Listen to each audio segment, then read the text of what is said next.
Komba TV 256 YouTube channel yaffe. Gwatana wekitwegattako. Nyinga akapensa ka subscribe. Nyinga mukadaawo. Video gye tunateeka ngayo osobola gifuna. Sawa ziweredde ddala 4 n'eddakiika 10. Mukulikeyo ku mirimu gyammwe. Sawa yagenda kwekuba basala. Oba kwezina. Gwe omukyala ali eyo. Yadde nkoyo ka tip kano. Mu kiro kya leero. Oba ogenda okwegatta n'omwami wo, boyfriend wo, kyonna ky'omuyita. Ogenda kukola otya ng'owulira oli mukoowu toyalabye bintu bya kwegatta naye ate nga kikakatako munnange kuba mmwe abakyala kyabakola ki kyabatonderwa.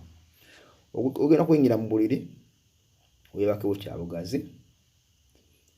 Mmala okukola romansi nga w'obitegeera wali wonna.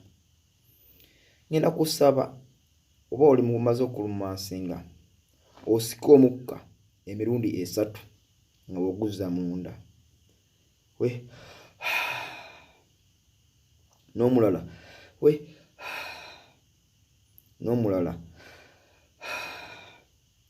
oba okimaze tokiddamu ddamu ose mukogo bulijjo ogw'oli nnomo omubiri gwonna gugenda kuba gutadde gutya.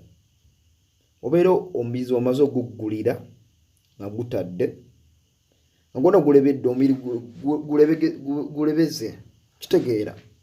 Feel free kitegeera. Obusimu bwonna obanza obusimula. Gwolina okomawo wano n'ombuulira enkya ekigenda okuba nga kikoze. Gomba TV 256 gwatana twegattako subscribe. Wano ebyokuyiga tukyalinawo bingi nnyo tukyabasomesa paka naye mu buli musubscribinga nange kiyinzamu amaanyi. Alina ekibuuzo takwata WhatsApp namba eyo gy'olaba ku screen eyo. Tugenda tuddamu ekibuuzo kyo tugenda kuba tusomesa abantu. Yamaanyi musule bulungi era mweraba. See you. Okwezina okulungi kubanyumire. Tusinkane enkya. Gomba TV.